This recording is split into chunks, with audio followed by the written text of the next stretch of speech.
हरि राम कृष्ण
रूप पाहता लोकाने, रूप पाहता रूप पाहता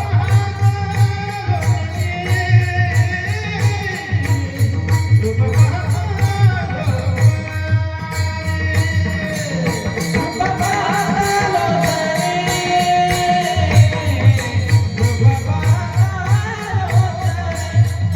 पाहता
हा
देव वसे चित्ती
देव बसे चित्ती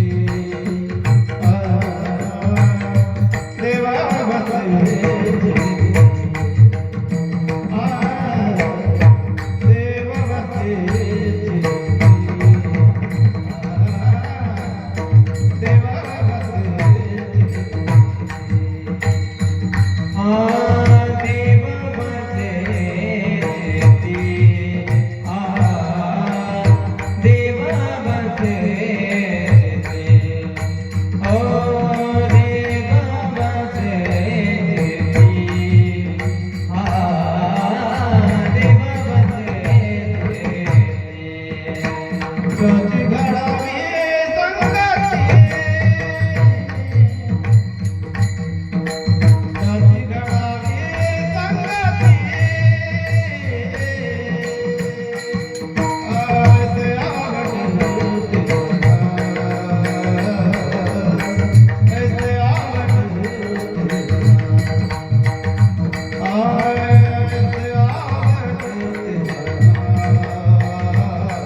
देव वसे चित्ती, देव वसे चित्ती, त्याची घडावी संगती. ऐसे आवडते मना, देवा पुरवावे वासना. हरिजना सवे भेटी, हरिजना सवे भेटी, नहो अंग संग तुटी. ऐसे आवडते मना देवा पूर्वावी वासना तुका म्हणे जिने भले संत संघटने ऐसे आवडते मना देवा पूर्वावे वासना पांडुरंगा करू प्रथम नमना पांडुरंगा करू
पांडुरंगा करू प्रथम नमन दुसरे चरणा संतांच्या त्यांच्या कृपादाने कथेचा विस्तारो बाबाजी सद्गुरु दास तुका नमो ज्ञानेश्वरा निवृत्ती उदारा सोपान देवा मुक्ताबाई नमो त्रिभुवन पावनी आद्यत्रय जननी देवाचे नमो सद्गुरु तुकया ज्ञान दीपा नमो सद्गुरु सच्चिदानंद रूपा नमो सद्गुरु भक्त कल्याण मूर्ती नमो सद्गुरु भास्करा पूर्ण कीर्ती हृदय सिंहासन करुण्या माझ्या बैसे गुरुराया गजानना जयांचे गावी केला वास तयासी नसावे उदास मस्तक हे पाया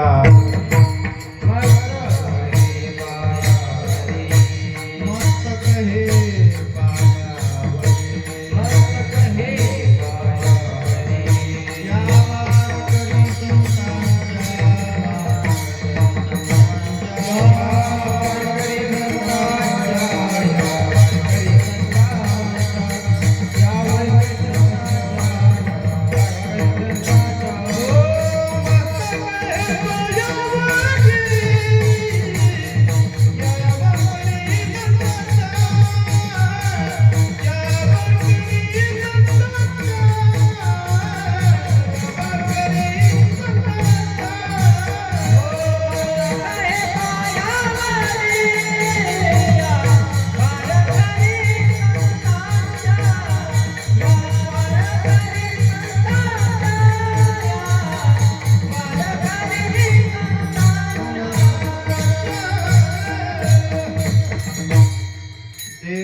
देव वसे चित्ती त्याची घडावी संगती कैसे आवडते मना देवा पूर्वावे वासना प्रस्तुत कीर्तन रूपी सेवेकरिता निवडलेला अभंग विको कमी कर महान भगवत भक्त संत सम्राट विश्ववंद्य विश्वोद्धारक सकल संत कंठभूषण वैराग्य राग रसिक देहू निवासी श्रीमंत श्री जगद्गुरु श्री तुकोबाराय यांचा 4 चरणांचा भगवान परमात्म्याकडे सत्संगतीची मागणी करणारा गोड असा अभंग आहे. अभंगाला सुरुवात करण्याच्या आधी वक्त्या नात्याने अल्पसा परिहार. तो असा आपल्या या भांबेरी गावामध्ये या ठिकाणी चालत असलेला हा नाम महोत्सव कुठंतरी परत आवाज येऊ राहिला. हा नाम संकीर्तन महोत्सव आणि या महोत्सवामधली आजची कीर्तनाची सेवा माझ्या वाटेला आलेली आहे. हा कार्यक्रम काय निमित्ताने आहे? परमपूजनीय प्रातस्मरणीय श्री भाऊसाहेब महाराज देवगुरुजी यांच्या पुण्य अशा पुण्यतिथीच्या निमित्ताने होऊ घातलेला हा नामरूपी महोत्सव, गुरुचरित्र पारायण तथा नामसंकीर्तन महोत्सव. भोंगा का वर?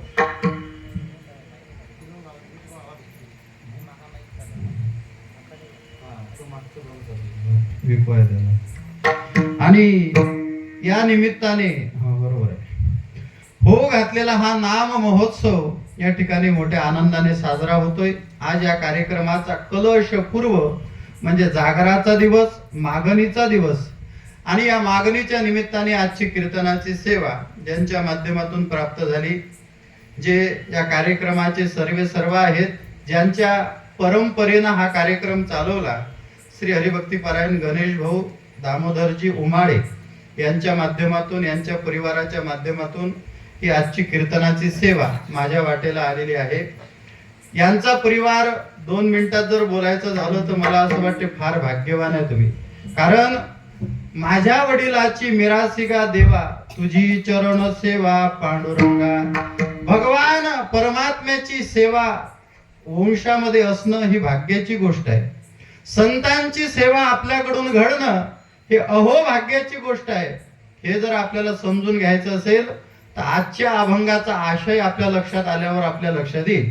आज अभंगामध्ये जगद्गुरु तुकोबारायांनी भगवंताला अलत भलत काही मागितलं नसून आज जगद्गुरु तुकोबाराय भगवान परमात्म्याच्या दरबारामध्ये उभे राहतात आणि मागून मागून देवाला म्हणतात, देवा काय द्यावं?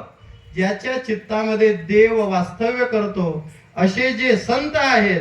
कारण देव हा फक्त संतांच्या चित्तामध्ये वास्तव्य करतो, म्हणून ज्यांच्या चित्तामध्ये भगवान परमात्मा वास्तव्य करतो असे असणारे संत, अशा संताची संगती मला घडावी. जगद्गुरु तुकोबारायांना जर संगती संताची देवाकडे मागावी लागत असेल तर याचा अर्थ असा आहे, सत्संगत ही दुर्लभ आहे. म्हणून सत्संगती जीवनामध्ये प्राप्त होणं ही गोष्ट अत्यंत कठीण आहे. शास्त्राने वर्णन केलं, दुर्लभो त्रयमे वैतत देवानुग्रह हेतुकम मनुष्यत्वम मुमुक्षुत्वम महापुरुष संश्रयः. महापुरुषाची संगत जीवनामध्ये घडणं ही गोष्ट अत्यंत कठीण अशा पद्धतीची आहे. म्हणून जगद्गुरु तुकोबारायांना ते देवाकडे मागावी लागली आणि आज या उमाळे परिवाराच्या घरामध्ये ही संगत आली. ही सेवा माझ्या वडिलाची मिरासिका देवा. त्यांनी सांगितलं, आमचे वडील करत होते, आमचे आजोबा करत होते आणि आता आम्ही करतो. म्हणून एकदा सर्वांना विनंती करतो, या परिवारासाठी सर्वांनी टाळ्या वाजवा. कारण भाग्यवान अशा पद्धतीचा परिवार हा कार्यक्रम करतोय. आणि कार्यक्रम म्हटला की एकट्याच्यानं करता येत, खर्च केला म्हणजे कार्यक्रम होत नाही.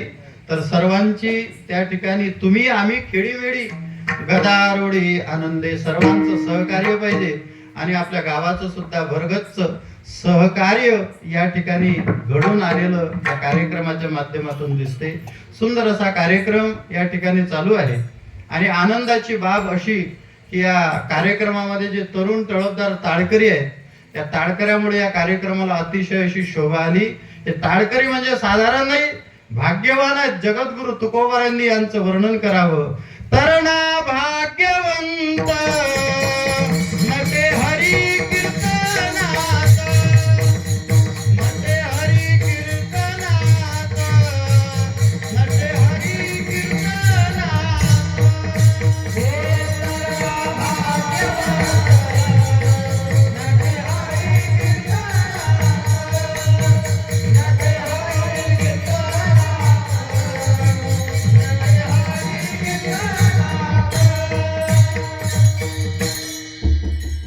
भाग्यवंत नटे हरी कीर्तनात.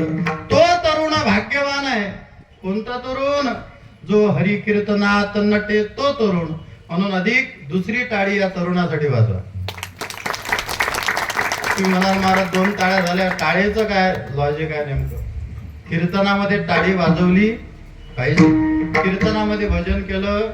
असं नाही की गायक वादक टाळकरी कीर्तनकाराला उधळ दिलं म्हणून. प्रत्येकाने या कार्यक्रमामध्ये सामील व्हायचं. मी सांगत असतो, कीर्तन म्हणजे मंडपात 2 तास मनोरंजन करणारं कीर्तन नाही. कीर्तन म्हणजे टाइमपास नाही. कीर्तन म्हणजे विनाकारण खर्च नाही. तर हे कीर्तन प्रत्येकाने आपल्या दारात नेलं पाहिजे, याला कीर्तन म्हणतात. म्हणून कीर्तनामध्ये आला आणि गेला, कहा गए ते कहा नाही, क्या लाया कुछ नाही, म्हणून असं न होता या कीर्तनातून आपल्याला फायदा झाला पाहिजे. कीर्तनात जर आपण टाळी वाजवली, कीर्तनात जर देवाचं नामचिंतन केलं, तेच आपल्या पदरात पडते. नाहीतर काय ऐकलं ते आपल्या लक्षात राहत. आपण काल ऐकलेलं आज विसरून जातो. म्हणून देवाचं नाव जर आपण कीर्तनात घेतलं, टाळी जर वाजवली, तर माणसाला पुण्याचा लाभ प्राप्त होतो. म्हणून जेव्हा जेव्हा भजन येईल तेव्हा सर्वांनी प्रतिसाद म्हणून टाळी वाजवायची, बरं का. देवाचं नामचिंतन करायचं. एका गावामध्ये गेलो, एक आजीबाई होती. सगळे टाळी वाजवत होते, आजी मात्र टाळी वाजवत नव्हती, भजनही करत नव्हती. आजीला म्हटलं, आजी म्हणा विठ्ठल विठ्ठल, वाजवा टाळी. आजी म्हणे नाही वाजवणार. म्हटलं का वाजवत नाही? म्हणे नाही वाजवणार. म्हटलं का विठ्ठल म्हणत नाही? म्हणे आमच्या तेचं नाव आहे. असं काही नाही ना इथं.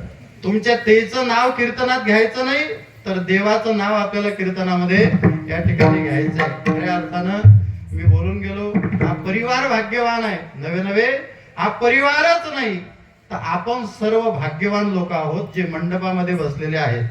कारण आपल्या भाग्याचं जर वर्णन केलं तर मी अभंगात बोलून गेलो, तुकोबरायांना सत्संगती मागावी लागली आणि आपल्याला अनायासे सत्संगती प्राप्त होते. म्हणून हे फार मोठं भाग्याचं लक्षण आहे. आज हे तरुण मंडळी कीर्तनामध्ये गळ्यामध्ये टाळ घालून उभे राहतात, हे म्हणजे साधारण नाही. हे आपला स्वाभिमान आहे, हा आपला गर्व आहे. म्हणून आज तरुणांनी तुम्ही आम्ही कीर्तनामध्ये आलं पाहिजे. नाहीतर आज जर विचार केला, आजच्या तरुणाची परिस्थिती बिघडली. आजचे तरुण बिघडले. मी सांगत असतो, आजचे तरुण तोंड असते भरून, लग्न पाहिजे म्हणतात करून, जातात लवकर पुढ्या खाऊ खाऊ मरून. आता लग्नही पोरायचे काही होत नाही. म्हणून तरुण भाग्यवान कोणता आहे? नाहीतर आजचा तरुण चौकात भेटला, महाराज आपण साधारण नाही, छत्रपती शिवाजी महाराजांचे मावळे म्हणजे आपण आहोत. आपण जर चौकामध्ये एकामेकाला भेटलो, ज्ञानोबा तुकोबारायांचे वारसदार म्हणजे आपण आहोत. गजानन महाराजांचे वारसदार म्हणजे आपण आहोत. आपण म्हणजे साधारण नाही. चौकामध्ये जर आज एक तरुण दुसऱ्या तरुणाला भेटला तर गर्वाने विचारलं पाहिजे, का रे आज कीर्तन नाही का कुठं? का रे कथा नाही का कुठं? पण दुर्दैवानं सांगावं लागते, आता यांच्या सोडून सांगतो, आज एक तरुण दुसऱ्या तरुणाला जर चौकात भेटला तर जय हरी म्हणत नाही, राम राम म्हणत नाही. काय म्हणते? पुढी आहे का रे पुढी? एक तरुण दुसऱ्या तरुणाला भेटला चौकात, काय म्हणते? पुढी आहे काय? आहे का रे चोना मारा गालाखाली. आलं का लक्षात? एवढा दगड बाणा समुद्रात नेऊन सोडून द्या, हे दुर्दैवाची गोष्ट आहे. म्हणून आज तरुण भाग्यवान खऱ्या अर्थानं हाय. नाहीतर आज रोजी आपल्या लोकांची परिस्थिती बिघडली, तरुणाची बिघडली. केशभूषा, वेशभूषा, राहणीमान, खानपान बदललं. पूर्वीच्या काळामध्ये आताच्या काळामध्ये फरक आहे. आता एवढा काळ बदलला, सगळ्या सुख सुविधा बदलल्या. पूर्वीच्या काळामध्ये सुख सुविधा नव्हत्या पण लोकांना आनंद होता.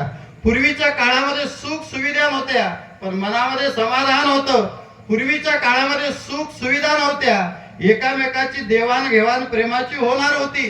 पूर्वीच्या काळातला जर आपण विचार केला, आपलं खेडगाव आहे, माता भगिनीच्या लक्षात येईल, काही दिवसाच्या अगोदर समजा आपल्या घरी जर एखादी विशेष भाजी बनली तर आपण प्लेटीत घेऊन दुसऱ्याला देत होतो ना. दुसऱ्याच्या घरून भाजी आणत होतो. हे आता राहिलं.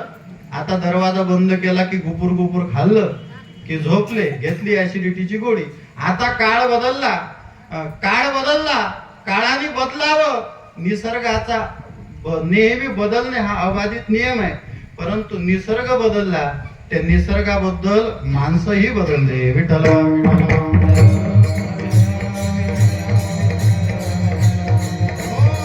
निसर्ग बदलला. पूर्वीच्या काळामध्ये आताच्या काळामध्ये काळामध्ये फरक आहे.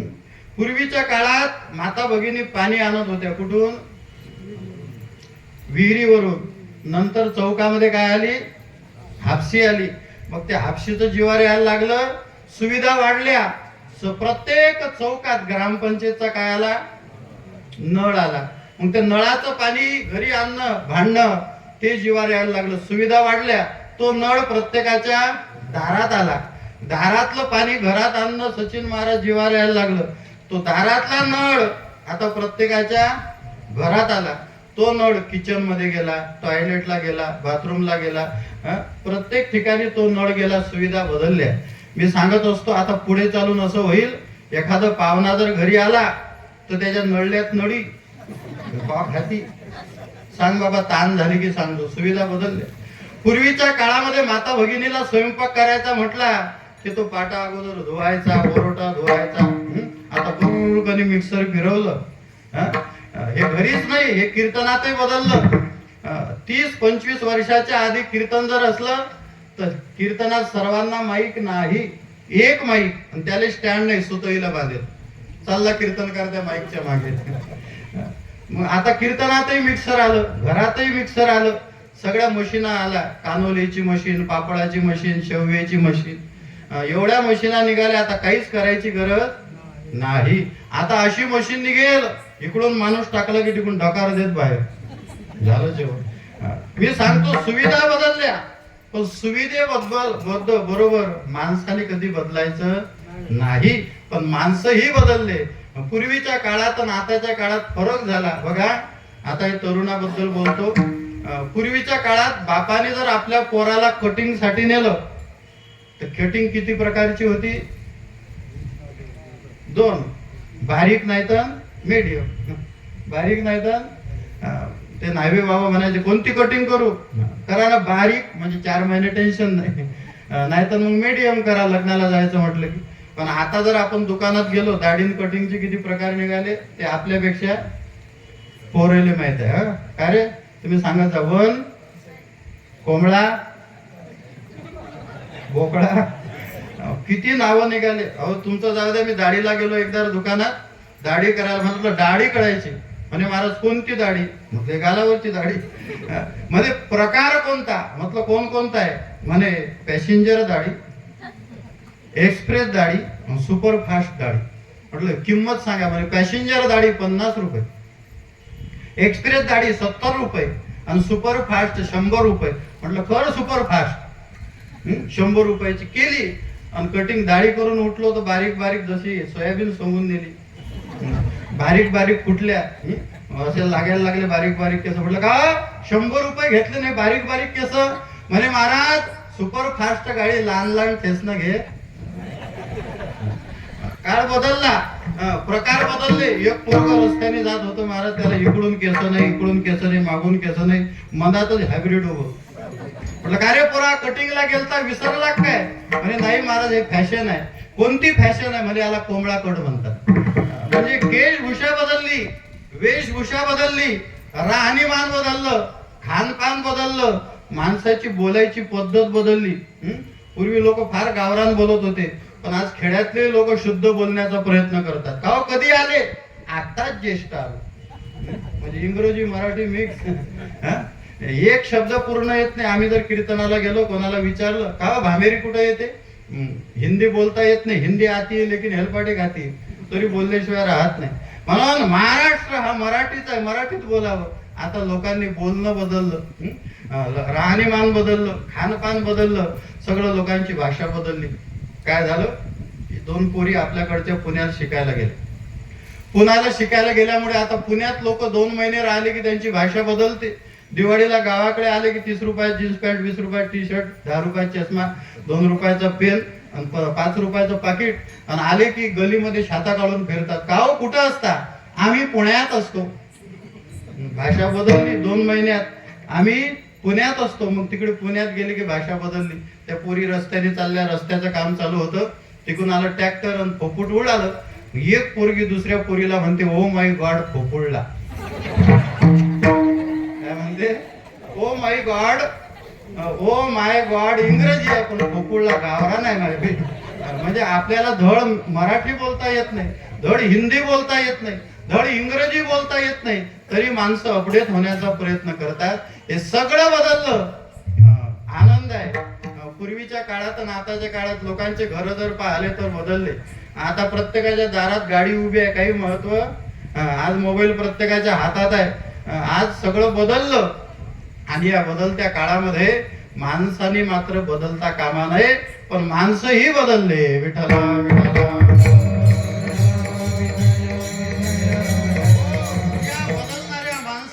एकमेव उपाय म्हणजे सत्संगती आहे. आज रोजी संताची संगती जर आपल्या जीवनामध्ये नाही तर आपल्या जीवनाचं वाटोळं झाल्याशिवाय राहणार नाही. जगद्गुरु तुकोबरायांना माहिती आहे सत्संगती अत्यंत महत्वाची आहे. सत्संगती पुण्याशिवाय प्राप्त होत नाही. वर्णन केलं, पुण्य फळले बहुता दिवसा, पुण्य फळले बहुता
सत्संगतीची अत्यंत गरज आहे.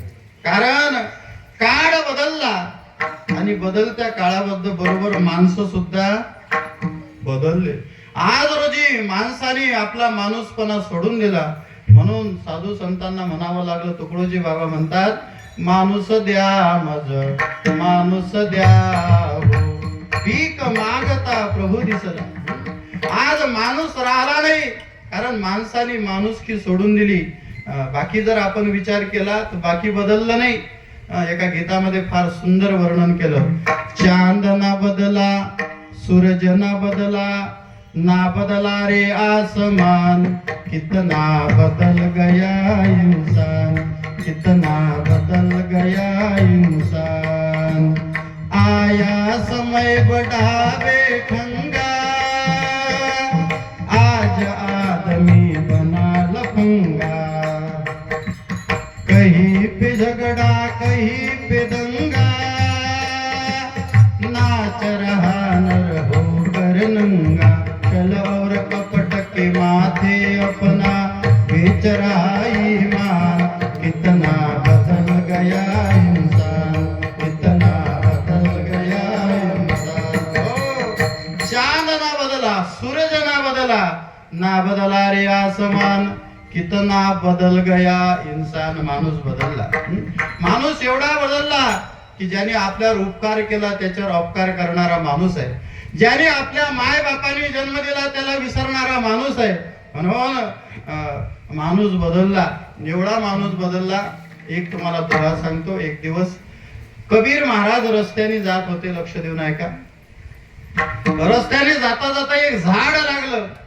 त्या झाडावर काही पक्षी बसलेले होते आणि त्या झाडाला आग लागली आणि आग लागल्यामुळे पानं जळायला लागले आणि पक्षी मात्र उडत. शेवटी आता पक्षी जळणार हे दृश्य कबीर महाराजांनी पाहिलं. कबीर महाराज त्याच्यावर दोहा लिहितात. कबीर महाराज वर्णन करतात. आग लगी इस वृक्ष को, आग लगी इस वृक्ष को, जलने लगे है पात। अब क्यों न उडे रे पंछी, जब पंख तुम्हारे साथ. कबीर महाराजांनी त्या पक्ष्यांना विचारलं, पक्ष्यांनो, या ज्या वृक्षावर आपण बसलेले आहात त्या वृक्षाला आग लागली, पानं जळायला लागले. अरे देवानी तुम्हाला उडण्यासाठी पंख दिले, तुम्ही उडत का नाही, स्वतःचा जीव वाचवत का नाही. पक्ष्याने दिलेलं उत्तर गोड आहे. पक्षी म्हणायला लागला, महाराज फल खाये इस वृक्ष के, गंदे किए हे पात. पक्षाने दिलेलं उत्तर आहे. पक्षी म्हणायला लागला, महाराज या झाडाचे आमच्यावर अतोनात उपकार आहेत. याच झाडावर आम्ही जन्म घेतला, याच झाडावर आम्ही उन्हाळा काढला, याच झाडावर पावसाळा काढला, याच झाडावर हिवाळा काढला. या झाडाचे अतोनात उपकार आहे. याचेच फळं खाल्ले, याचेच पानं गंदे केले, याच्याच सावलीत राहिलो, याच्यावरच आमचा जन्म झाला. फल खाये इस वृक्ष के, गंदे किए हे पात. आता आमचा धर्म आम्हाला सांगतो, अभी हमारा यही धर्म है, जले इन्हीं के साथ. काय उत्तर दिलं? पक्षी म्हणायला लागला, माझा धर्म मला सांगतो या झाडासोबत जळावं पण याला सोडू नाही. मग त्या झाडाचे उपकार जर पक्षी विसरत नाही, मग माणूस नावाचा पक्षी, माणूस नावाचा प्राणी एवढा विचित्र आहे. ज्या माय बापाने जन्म दिला त्याला माणूस विसरतो. कबीर महाराज वर्णन करतात. आई रे बेमान दुनिया, आई रे, आई रे बेमान दुनिया, आई रे, ओ आई रे बेमान दुनिया, आई रे, आई रे बेमान दुनिया, आई रे, ओ आई रे बेमान दुनिया.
दुनिया बेमान है।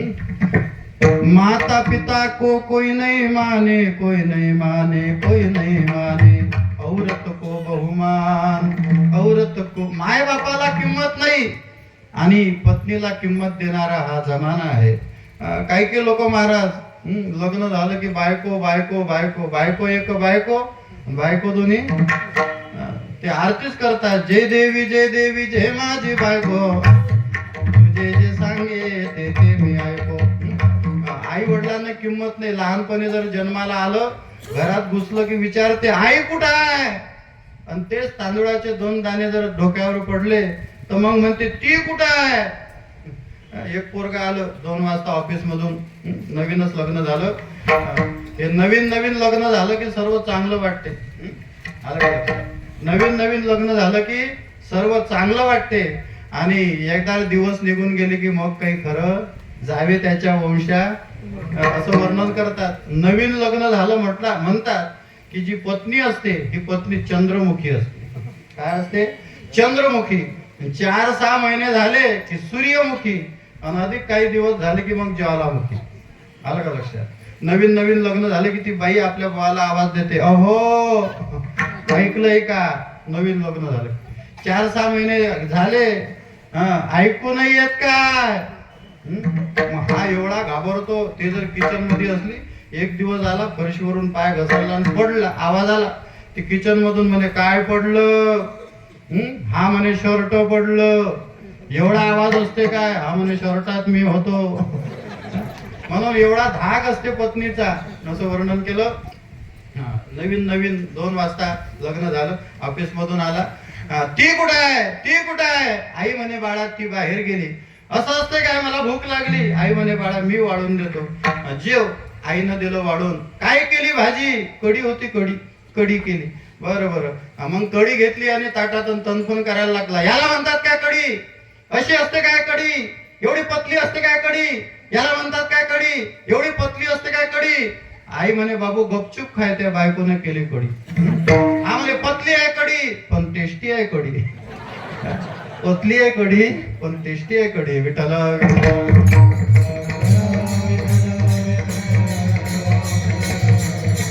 जमान्यामध्ये आई वडिलांना किंमत राहिलेली नाही, पत्नीचा मान वाढलेला आहे। आताच्या जमान्यामध्ये साधू संतांना किंमत राहिलेली नाही। मूर्खाला हिजडो को बहुमान, असं वर्णन केलं। एक दिवस रामप्रभू, आईसाहेब सीता बसलेल्या होत्या।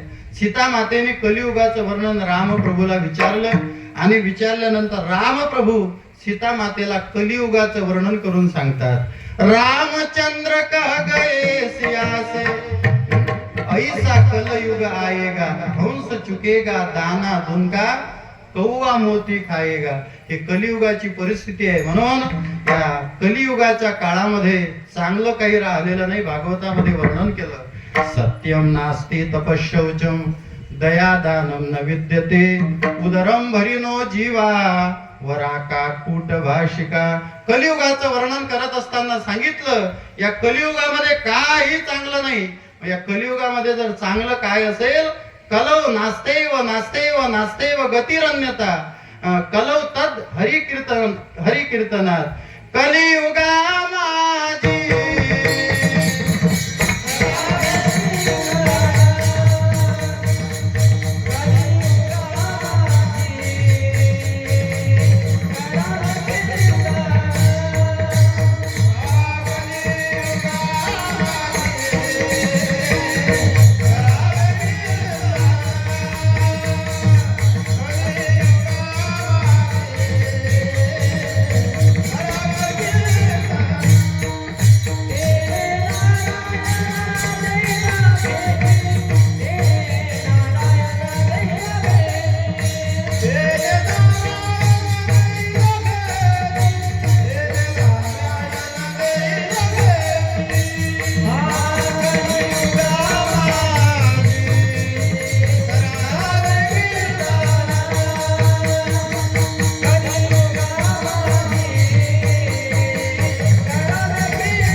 करण्यासाठी म्हणून कलियुगामध्ये देवाचं नाव एक रूप सार अशा पद्धतीचं आहे आणि हे सारभूत नाम आपल्या जीवनामध्ये आपण धारण करण्यासाठी संत महात्मे नेहमी आपल्याला जागवतात म्हणून सत्संगती जीवनामध्ये अत्यंत महत्वाचे.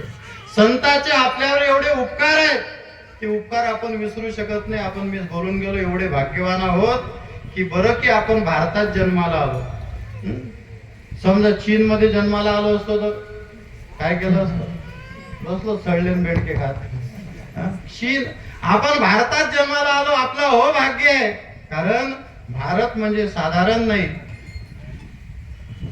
भारत म्हणजे साधारण नाही. भरत खंडे नरदेह प्राप्ती एतव परम भाग्याची संपत्ती. भारत साधारण नाही म्हणून आपल्याला म्हणावं लागतं भारत माता की, अमेरिका माता की. कोण जे म्हटलं त्याचा विमा काढा द्या पठवला. अमेरिका माता मग कोण आहे डॅडी? अमेरिका माता नाही, डॅडी नाही, आबा नाही, आजी नाही, ब्रदर नाही, मदर नाही, कोणी नाही. मग अमेरिका फक्त देश आहे.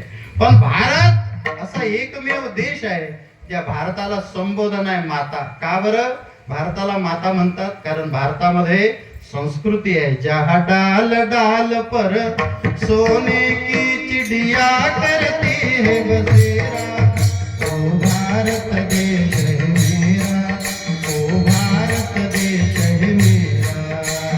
डाल डाल पर सोने की चिड़िया करती है बसेरा, ओ भारत देश है मेरा, ओ भारत देश है मेरा. जहाँ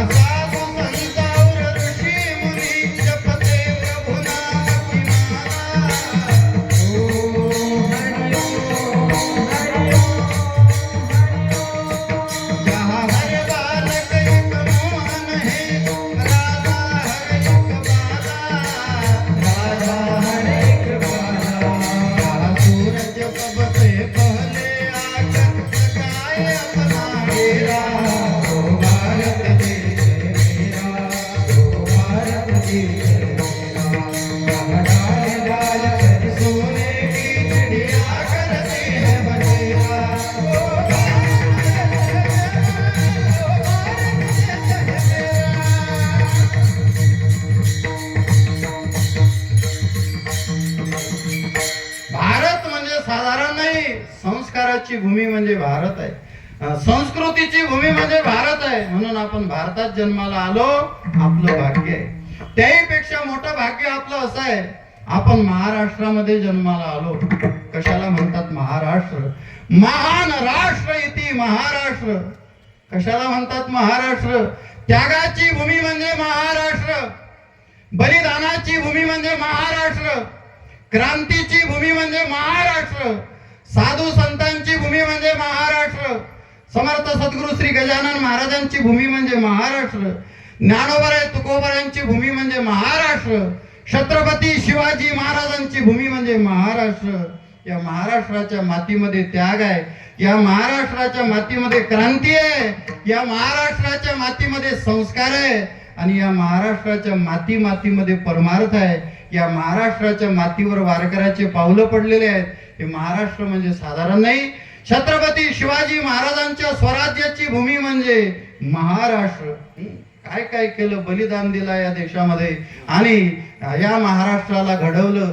आपल्याला सांगता येईल इतिहास जो घडत असतो हा बलिदानाशिवाय घडत. इतिहासासाठी बलिदान द्यावं लागतं, बलिदानाशिवाय इतिहास घडत नाही. सांगून जाईल छत्रपती शिवाजी महाराजांच्या जीवनामधलं उदाहरण.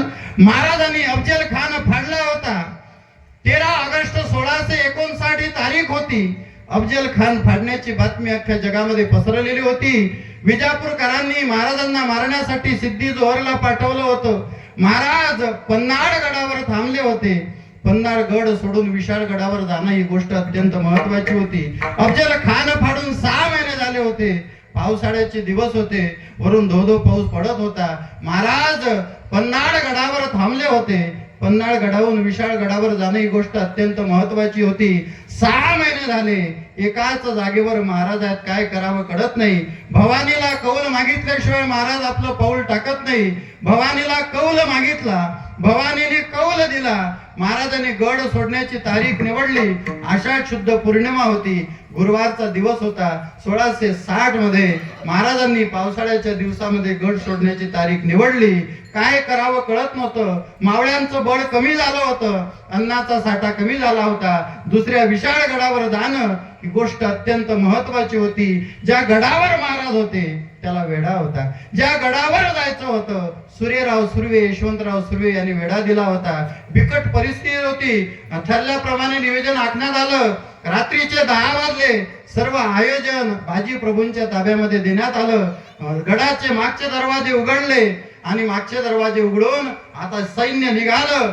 घोडे सोबत घेता येत नाही, टापांचा आवाज येईल. मशाल सोबत घेता येत नाही, चमकेल. म्हणून आता पायदळ चिखलामध्ये पाय रोत रोत आता मावळे त्या ठिकाणी रात्रभरामध्ये 60-65 किलोमीटर जायचं होतं. गडाचे मागचे दरवाजे उघडले आणि आता 2 पालख्या बाहेर आल्या. एक पालखी रिकामी आहे, एका पालखीमध्ये महाराज आहेत. त्र्यंबक पंत महाराजांना मुजरा करतायत. त्र्यंबक पंत महाराजांना मुजरा करतायत. महाराज त्र्यंबक पंतांना मुजरा करतायत. त्र्यंबक पंत महाराजांना म्हणतात, राजा एवढ्या मोठ्या आपत्तीत आपलं पाऊल टाकता राजा आपण. तुमचं जर कशानं काही झालं तर आम्ही काय करावं राज? लाख मारावे, पण लाखाचा पोशिंदा जगणं महत्वाचं आहे राज. जाऊ नका राज, एवढ्या आपत्तीत आपलं पाऊल टाकू नका. छत्रपती शिवाजी महाराज त्र्यंबक पंतांना म्हणतात, त्र्यंबक पंत आम्हाला जावं लागेल. एवढा मोठा राजा एका जागेवर थांबणं ही गोष्ट बरोबर नाही. आम्हाला जावं लागेल. जोपर्यंत आमच्या मागे भवानीचा आशीर्वाद आहे तोपर्यंत कोणाची टाप नाही आमच्या केसाला हात लावण्याची. काळजी करू नका, जावं लागेल. त्र्यंबक पंत महाराजांना मुजरा करतात. ठरल्याप्रमाणे नियोजन निघालं. 2 पालख्या निघाल्या. एक पालखी रिकामी आहे, एका पालखीत महाराज आहेत. आणि हळूहळू प्रवास चालू झाला. अर्ध रात्र झाली. वरून त्या ठिकाणी पाऊस चालू होता. महाराज त्या ठिकाणी अर्धरात्रीच्या प्रवासामध्ये जात होते. किर्र रात्र होती. पाण्यामध्ये पाय खोपसत होते आणि आता एक खिंड लागली आणि त्या खिंडीवर समजलं आता वेढा दिला होता. आता वेढा 100 पावलावर, आता वेढा 50 पावलावर, आता वेढा 10 पावलावर, आता वेढा 5 पावलावर. मावळ्यांचं पाऊल आता वेड्यामध्ये पडलं होतं. एक चाळी लागली, डोळे चमकले. वाघाचे नाहीत, माणसाचे आहेत. माणसाचे आहेत म्हणजे गुप्तचर असले पाहिजे. ठरल्याप्रमाणे रिकामी पालखी समोर आणली. महाराजांसारखा बसणारा मावळा त्यात दिसला. एका बाजूने आड मार्गाने महाराजांना नेलं. बाजी प्रभू महाराजांना घेऊन जातात. एका मार्गाने नेलं, वेढा दिला. वेड्यांना गनिमाला समजलं. शेवटी काय करावं, बाजी प्रभू आपली पालखी टेकवतात आणि महाराजांना मुजरा करतात. राज आपण जावं, राज गड जिंकावा. आपण जावं. छत्रपती शिवाजी महाराज बाजी प्रभूंना म्हणतात, बाजी आम्ही तुम्हाला सोडून जाणार नाही. बाजी सच्चा मित्र तो आहे जो फक्त वाढदिवसाचे केक कापतो, तो मित्र नाही, तर जो दुःखामध्ये सामील होतो तो खरा मित्र आहे. मित्र कोणाला म्हणतात? दुःख अडवायला उंबऱ्यासारखा मित्र बनव्यामध्ये गारव्यासारखा. मित्र कोणता असावा? वनवा लागल्यानंतर गारवा देणारा मित्र असावा. आम्ही तुम्हाला संकटात सोडून जाणार नाही. आज जर आम्ही तुम्हाला सोडून गेलो तर उद्या आम्हाला कोणी जाणता राजा म्हणणार नाही, आम्ही जाणार नाही. बाजी प्रभू म्हणतात, मी वयाने मोठा आहे, तुम्हाला जावं लागेल. लाख मारावे, लाखाचा पोशिंदा जगणं महत्वाचं. जावं राज. भवानीची शपथ दिली, नाविलाज झाला. राजे गडाच्या दिशेने गेले. आणि माझा मुद्दा इथं आहे, बाजी प्रभू स्वतःच्या जीवनाची बाजी त्या ठिकाणी लावतात आणि बलिदान देईपर्यंत आपल्या राजाचं त्या ठिकाणी संगोपन करतात. बलिदान दिलं, इतिहास घडला. मी या महाराष्ट्राबद्दल बोलतो. हा महाराष्ट्र म्हणजे साधारण नाही. हा महाराष्ट्र म्हणजे साधारण नाही. या महाराष्ट्रामध्ये अनेक जणांनी बलिदान दिलेलं आहे आणि अशा या महाराष्ट्रामध्ये आज रोजी आपण राहतो हे आपलं परम भाग्य आहे. विठ्ठल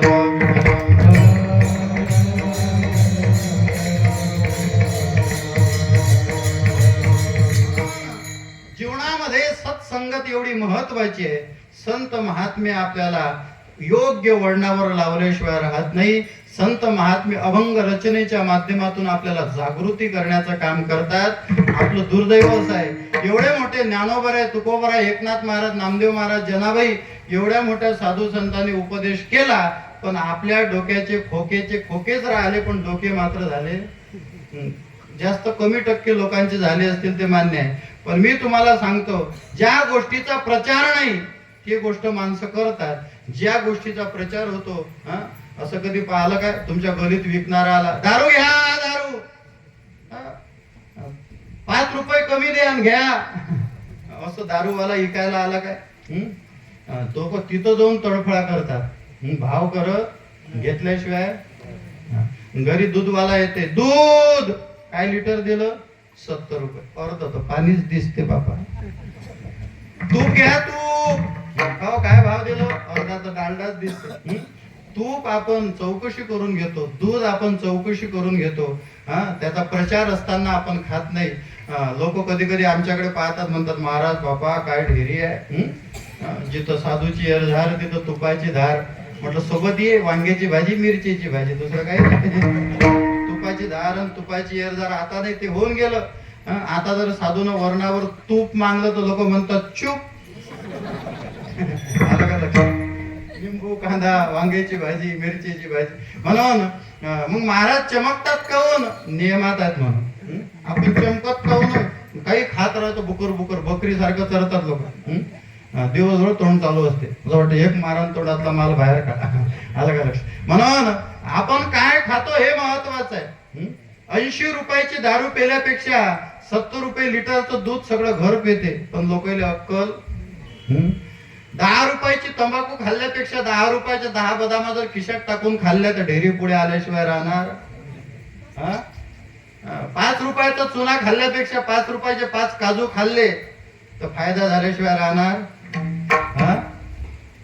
विनाकारण कोंबड्या संपवल्यापेक्षा चांगली बासुंदी, गुलाबजाम खाल्लेले कधीही. पण लोकांना अक्कल. खाऊ नये ते खातात लोक, बोलावं लागते. माणसाने काही खावं. किती पदार्थ आहेत आपल्याला खायला, किती पदार्थ आहेत खायला. वडो, भजो, कानोलो, गुलाबजाम, बासुंदी, किती भाज्या आहेत, नावं सांगू सांगू कथा होईल. एवढे पदार्थ असून लोकांचा तळफळा दुसरं खायावं. महाराज हे आपल्या सोबत येणार नाही. मी तुम्हाला विचारतो, आजोबा माणूस मेल्यानंतर माणसाच्या तोंडात काय घालतात? 1 तोळा सोनं. काय घालतात? तुळशीचं पान. सोनं वगैरे काढून घेतात, सोनं काढून घेतात, तुळशीचं पान फक्त सोबत. कितीही सोनं घाला, 1 दाणी 7 दाणी घाला, चप्पल हार, बूट हार, सँडल हार, गहू पोत, उडीद पोत, सोयाबीन पोत, कोणतीही घाला, सोबत काही येत. कोणत्याही अंगठ्या घाला, सोबत काही येत. एक माणूस मेला आणि त्याच्या हातात राहिली अंगठी, ती बाई धूम रडत जाय, पण अंगठी काही कोणी काढे आणि काढता येत नाही. शेवटी त्याला नांदलं, धुनलं, किळीवर बांधलं. मग हिनं हुमरडा पडला. हिला वाटलं आता जर याला एकदा उचललं तर अंगठी गेली. मग तिनं एकदा हुमरडा फोडला आणि तुमच्या हातात सोन्याची अंगठी कशी शोभून दिसत होती न माय. लोक घ्या काढून, घ्या काढून. अंगठी काढून घेतली, सोनं नाणं सगळं करदोळाई. खाली हात आया बंदा, खाली हात जाईगा, खाली हात आया बंदा, खाली हात जाई.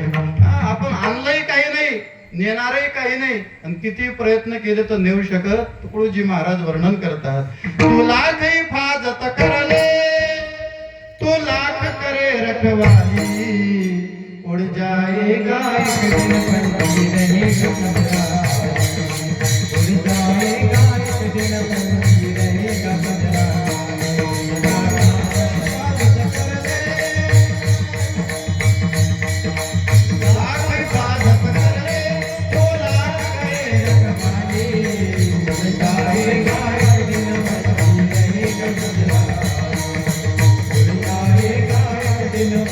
रहेगा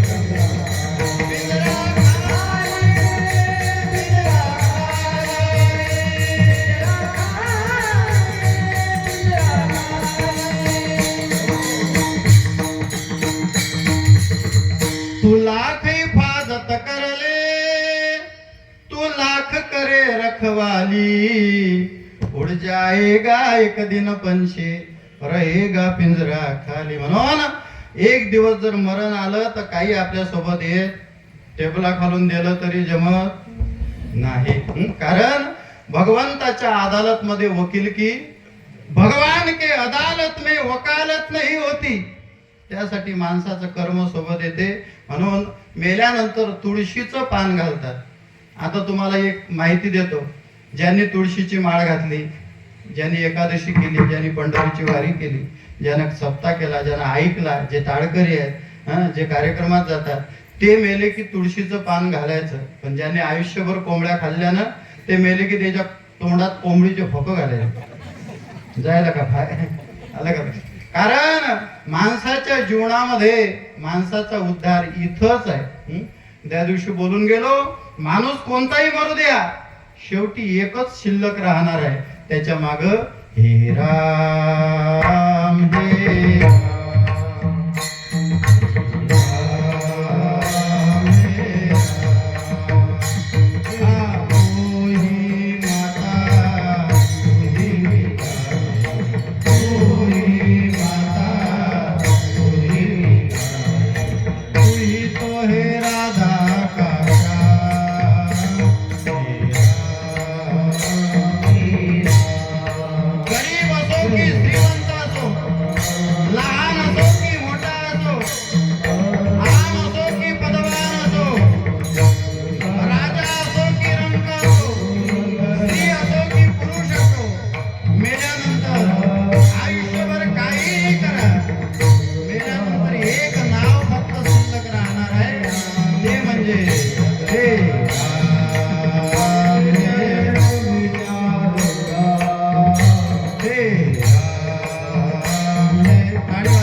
तू ही तो है राधा का श्याम, हे राम हे.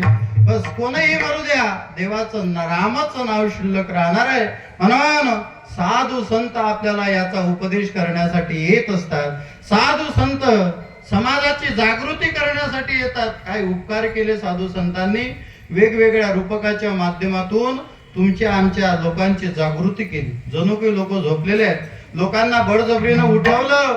सकाळच्या काकड्यापासून रात्रीच्या शेजारतीपर्यंत संतांनी वेगवेगळे रूपक केले, अभंग रचले आणि अभंग रचून अभंगाच्या माध्यमातून समाजाची जागृती.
कलावंत कायमी पतित कीर्तिवान संत महात्मे आई वडिलांप्रमाणे तुमच्या आमच्यावर प्रेम करतात आणि तुमचा आमचा सांभाळ करतात. बघा जोगी आंधळा पांगळा वेगवेगळे रूपक करून साधू संत आपल्या जीवनामध्ये तुम्हाला आम्हाला जागृती देण्याचं काम करतात आणि जागृती देऊन तुम्हाला आम्हाला सांगतात तुका म्हणे लागा संताची आकाशे. तुम्हाला जर जायचं असेल तर सत्संगतीमध्ये जावं, कारण संग संतांचा करिता बरवा उत्तम उत्तम भक्तीचा ठेवा मार्ग तो सुपंथेचा लावा. संतांची संगत जीवनामध्ये अत्यंत महत्वाची आहे. विठ्ठला विठ्ठला.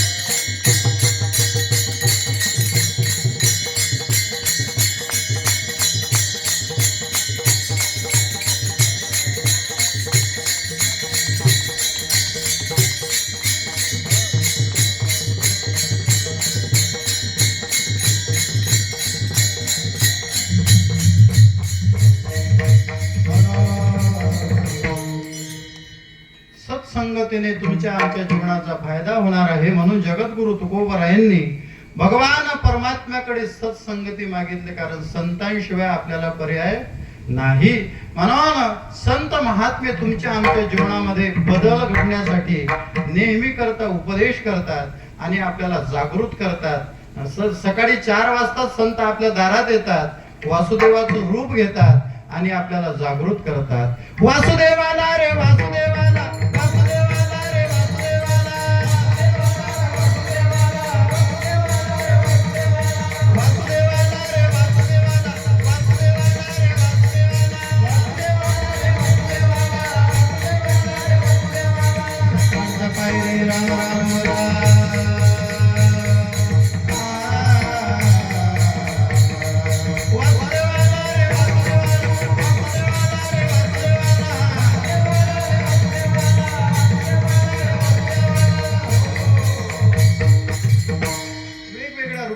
माध्यमातून जागृत करतात. संतांशिवाय आपल्याला जीवन जगता येणार नाही हे जगद्गुरु तुकोबारायांना चांगलं समजलं.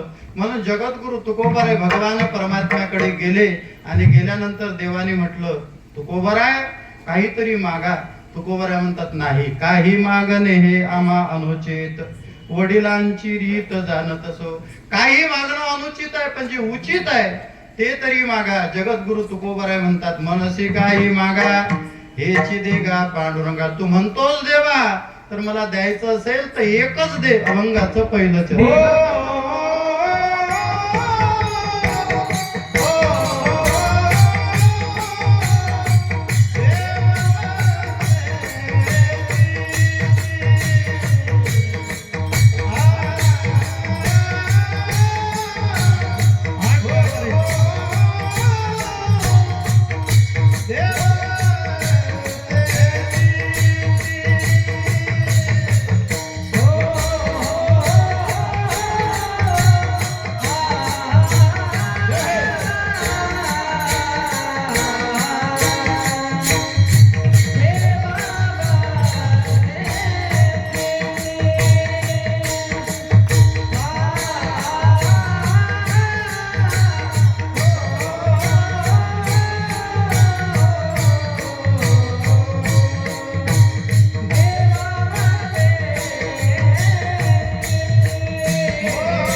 वसे चित्ती त्याची घडावी संगती. पहिल्या चरणामध्ये महाराजांनी मागितलं, देवा ज्यांच्या चित्तामध्ये देव वास्तव्य करतो अशाची मला संगती घडावी. मग फक्त संत असे आहेत की त्या संतांच्या चित्तामध्ये भगवान परमात्मा वास्तव्य करतो. आपण जर चिंतन केलं, उदाहरण द्यायचं म्हटलं तर अनेक उदाहरण आहेत, पण तुमच्या जवळचे 2-3 उदाहरणं तुम्हाला सांगतो. पहिलं उदाहरण, गावागावामध्ये ज्यांचं मंदिर आहे, भक्तभूषण हनुमंतराय. हनुमंतराय जेव्हा राम प्रभूच्या सेनेमध्ये सेवा करतात, कोणत्याही सेवेला तत्पर असतात. रावणाला मारल्यानंतर राम प्रभू अयोध्येमध्ये वापस आले आणि बक्षीस वितरणाचा कार्यक्रम जेव्हा केला, सर्वांना वाटलं आपापलं बक्षीस दिलं, पण प्रभूंनी हनुमंताला काही दिलं नाही. हे सर्व दृश्य आईसाहेब सीतेने पाहिलं आणि सीतेने विचारलं कानामध्ये, देवा सर्वांना दिलं पण जे मेन हनुमंतर आहेत त्यांचे एवढे उपकार आहेत त्यांना काहीच दिलं नाही. राम प्रभू म्हणायला लागले, हनुमंताला काही द्यावं असं माझ्याकडे काहीच नाही, कारण त्यांचे एवढे उपकार आहे. ठेविता हा पायी जीव थोडा. मग आईसाहेब सीतेला वाटलं आपण तरी काही द्यावं. 9 रत्नाचा हार घेतला आणि हनुमंताला दिला. हनुमंताने सांगितलं, जिसमें मेरा राम नहीं उसका मुझे काम नाही. एक एक मणी फोडून राम नाही फेकून दिलं. सीतेला राग आला, अरे रामाने काय दिलं, मी दिलं तुला, आणि तू एक एक 9 रत्नाचा हार फोडून तोडून फेकून दिला, तुला किंमत नाही का फोडला? आई साहेब, ज्याच्यात माझा राम नाही त्याचं मला काम. आई साहेबांनी विचारलं, मग काय तुझ्या शरीरात राम तरी आहे का? मग काय शरीर सोडून देणार तू? हनुमंतरायाने सांगितलं, हो माझ्या शरीरात सुद्धा राम आहे. म्हणून छाती विदीर्ण केली आणि राम प्रभूचं दर्शन दिलं. ह्याला म्हणतात देव वसे चित्ती. हनुमंताच्या चित्तामध्ये देव आहे. पहिलं उदाहरण. दुसरं उदाहरण, ज्ञानोबाराय आणि नामदेव महाराज तीर्थयात्रेला गेले आणि तीर्थयात्रेला गेल्यानंतर असं वर्णन केलं, एक दिवस भगवान परमात्मा सावतोबारायांच्या शेतामध्ये लपण्यासाठी गेला. कुठं? सावतोबारायांच्या शेतामध्ये. सावतोबांचं कारभार कांदा मुळा भाजी, कांदा मुळा भाजी, कांदा मुळा भाजी.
परमात्म्याने सांगितलं, सावतोबा मला लोकण्यासाठी जागा दे. सावतोबा म्हणतात, दुसरी कोणती जागा नाही, लोक माझ्या अंतःकरणामध्ये. म्हणून सावतोबाला आपल्या हृदयामध्ये साठवलं. धन्य त्याची माता, धन्य त्याचा पिता, साठविला दाता त्रैलोक्याचा, सावता सागर प्रेमाचे आगर. सावतोबानी भगवान परमात्म्याला आपल्या अंतःकरणात साठवलं. अशा पद्धतीनं ज्यांनी अंतःकरणामध्ये देवाला साठवलं अशाची संगत घडावी, म्हणजेच संताची संगत घडावी. कारण संगतीने होतो पंगतीचा लाभ. तुकोबाराय वर्णन करतात, बैसता चोरापाशी तैशी होय बुद्धी, देखताची चिंदी मन धावे. चोराजवळ बसला तर चिंदी पाहिल्यानंतर मन धावते. बैसता व्यभिचारापाशी तैशी होय बुद्धी, देखताची नारी मन धावे. ज्ञानोबराय वर्णन करतात, कामिना ते देखोनी बकू, निधाना ते रंकू, स्त्री देखोनी कामकू, प्रवृत्ती धरी. म्हणून सत्संगती अत्यंत महत्वाची आहे, कारण संगतीने जीवनावर परिणाम होते. संगतीचा काय परिणाम आहे ज्ञानोबराय ज्ञानेश्वरीमध्ये सांगतात. का स्वातीचे उदक, शुक्ती मोती व्याडी विख, तैसा सज्ञानासी सुख, दुःख तो अज्ञानासी. ज्ञानोबराय म्हणतात स्वाती नक्षत्राच्या पाण्याचा थेंब आहे. तो स्वाती नक्षत्राच्या पाण्याचा थेंब एखाद्या शिंपल्याच्या तोंडात पडला तर मोती होतो. तोच स्वाती नक्षत्राच्या पाण्याचा थेंब एखाद्या सर्पाच्या तोंडात पडला तर विष होतो. तोच पाण्याचा थेंब जर गरम तव्यावर पडला तर जळून भस्म होतो. तोच पाण्याचा थेंब जर एखाद्या गुलाबाच्या पाकळीवर पडला तर मोत्यासारखा चमकतो. तोच पाण्याचा थेंब जर दुधात गेला तर 70 रुपये लिटर होतो. तोच पाण्याचा थेंब जर पाणी टाकून पेला, मुझे जेने ते मग वातावरण बिघडून जाते. तोच पाण्याचा थेंब जर देवपूजेच्या तांब्यात गेला 1 लोटा, तोच पाण्याचा थेंब देवपूजेच्या तांब्यात गेला तर तीर्थ होतो. माझ्याकडे पहा.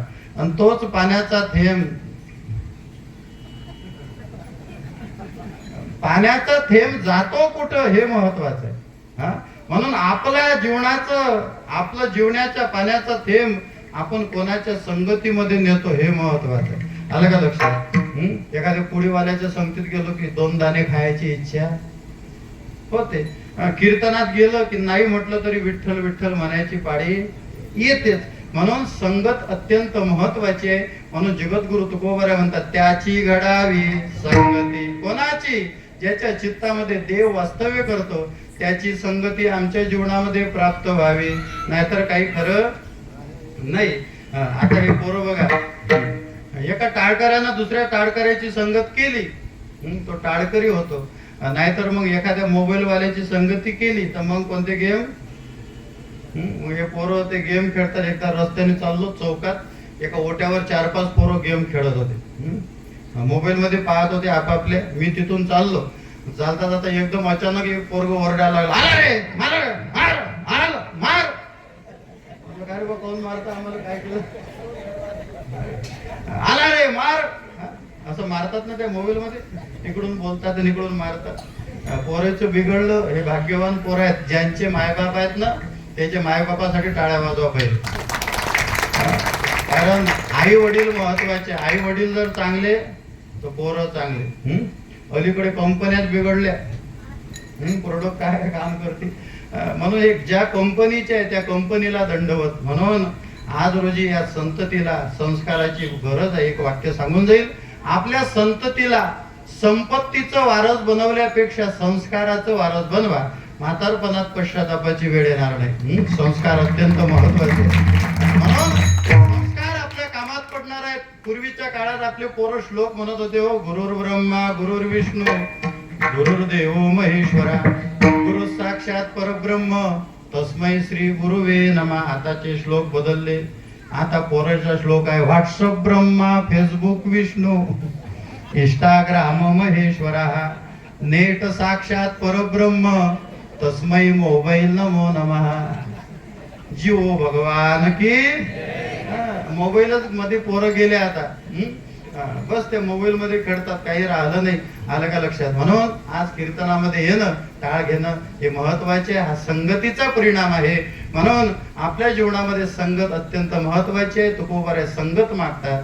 देवाने विचारलं, देवा तुकोबा तुम्ही हेच का मागतात? तुकोबराय म्हणतात, हेच वासना माझ्या अंतःकरणामध्ये आहे, हेच मला आवडते. म्हणून देवा माझी वासना पूर्ण कर. अभंगाचं 2रं चरण.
आवडते मना देवा पूर्वावी वासना. जगद्गुरु तुकोबरे म्हणतात, देवा हेच माझ्या मनाला आवडते, हीच माझी वासना आहे. ही वासना तू पूर्ण कर आणि मला द्यायचं असेल तर सत्संगती दे आणि या हरिजनाची भेट माझ्या जीवनामध्ये व्हावी. कधीही यांचा संग, याचा अंग भंग होण्याची पाळी आमच्या जीवनामध्ये येऊ नये. याच्या संगतीमध्ये अखंड आमचं वास्तव्य व्हावं अशी मागणी जगद्गुरु तुकोबर यांनी या अभंगामध्ये मागितली. बोलण्यासारखं भरपूर आहे, पण आपला वेळ या ठिकाणी संपलेला आहे. आपल्याला 5 मिनिटात थांबायचं आहे, कारण वेळ अत्यंत महत्वाचा आहे. वातावरण फार सुंदर आहे, असं वाटते 4 तास कीर्तन करावं. असं वातावरण भेटत नाही. असे जर खणखणीत टाळकरी, दणदणीत वादक, चांगले गायक, चोपदार भाऊ, आलं का लक्षात, विनेकरी बाबा. चोपदार बघा बरं कसे कळक टळक आहेत मस्त पैकी. कोणी बोललं की डोक्यात गदा जाय समजा, म्हणून कोणी उठत नाही. एवढं सुंदर वातावरण आहे. काही काही ठिकाणी गेलं की वातावरण भेटत, वाजवणारा वाजवतो, कुठं म्हणणारे म्हणतात. कुठं एका ठिकाणी गेलो तेरवीच्या कीर्तनात, तेरवीचं कीर्तन करणं म्हणजे पाप भोगणार आहे.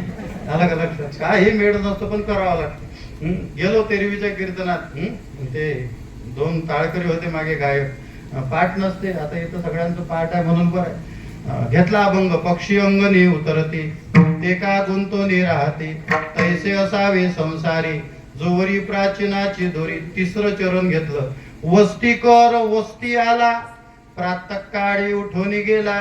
मागचेच्या पाठ नव्हतं, मागचे म्हणत वस्ती कर मस्ती आला, प्रातः काळी उठून गेला. पाठ नसलं की वचा म व्हायला वरणकारला टाईम नाही.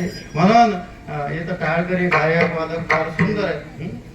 ऐकणारे सुद्धा सुंदर आहेत, चांगलं ऐकू राहिले. नाहीतर आपण म्हणावं काही, आपण सांगावं काही. पुढचे रडायचं सांगलं तरी 12 वाजेल, हसायचं सांगलं तरी 12 वाजेल, अध्यात्म सांगलं तरी 12 वाजेल. एका गावात कीर्तन होतं, दाढीवाले महाराज गेले, एक आजोबा बसले. तुम्ही कसे बसले, असे एक आजोबा बसले आणि कीर्तन सुरू झालं. आजोबा कीर्तन काळाकडे पाहत आणि एवढे रडत कीर्तनकाराला अधिक जोर येत जाय. आपलं कीर्तन चांगलं झालं, एवढे रडत शेवटी कीर्तन झालं. पहिले कीर्तनकार आजोबाला भेटले, म्हणजे आजोबा कीर्तन चालू असताना तुम्ही लय रडत होते, तुम्हाला नेमकं लय कीर्तन आवडलं वाटते, काहून रडत होते? आजोबा म्हणत, माझ्या रडण्याचं कारण असं आहे म्हणे, महाराज तुमची दाढी आणि मिशी पाहिली, तुमची दाढी पाहिली आणि मला मा बोकड्याची आठवण आली. मा घरी बोकड्या होता म्हणे, त्याला अशी दाढी होती हो, मेला हो 2 महिन्यापासून. म्हणजे काय याला, मग तिथून पासून मन पडली. आलं का लक्ष? म्हणून कोणाला कशात आणि कोणाला कशात, इथं सगळं ऐकणारे चांगले आहेत. बरं, साऊंड सिस्टम महत्वाची. आपण बेस मागला तो ट्रबल देते काही काही ठिकाणी, आपण विको मागला तो रिपीट देते. साऊंडही महत्वाचा आहे. या सगळ्यात आम्ही सगळे फेल आहे महाराज, तुमचा साऊंड नसला की. कोणताही गायक आणा नाही का बा. हा? शेगावचे मास्कर बाई आणले तर माईक जर चांगला नसला तर काही कामाचं. येऊन गेले ना मास्कर बा, भाग्यवान आहात तुम्ही. म्हणून साऊंड सिस्टम अत्यंत महत्वाची आहे. हे टाळकरी गायक वादक एकदम सुंदर असं वातावरण आहे. नाही तर आपण म्हणावं काही मागचे म्हणतो एका गावात हरिपाठ चालू होता. सत्वर उच्चार प्रल्हादी बिंबला, मागचे म्हणत सत्वर उच्चार प्रल्हाद बोंबला. म्हणजे कशाचं काही. एका ठिकाणी सुंदर एका गायकाने चाल काढली, अभंग काढला. दिनाची माहुली, सुंदर अभंग म्हटलं. मागच्या पाठ नव्हतं. आजी म्या पाहिली, ते मागचे म्हणत देण्याची माय मेली आजी म्या फुकी. दिनाची माऊली आज म्या पाहिली, त्याच्या पाठ नव्हतं. हा म्हणे दिन्याची माय मेली आज नेऊन फुकिली. म्हणून असे सुंदर टाळकरी, सुंदर असं वातावरण आहे. आणि या वातावरणामध्ये बोलण्यासारखं भरपूर आहे. परंतु आपली वेळ या ठिकाणी संपली. म्हणून झालेलं कीर्तन या ठिकाणी अर्पण करत असताना जगद्गुरु तुकोबाराय सत्संगती मागतात. आणि सत्संगतीमध्ये आनंद आहे हे आपल्याला लक्षात येते. जगद्गुरु तुकोबाराय म्हणतात, देवा सत्संगती मला का पाहिजे? कारण संतांच्या संगतीमध्ये जिणं हेच भलं संघटन आहे. अभंगाचं चौथं. तुका म्हणे दीने तुका म्हणे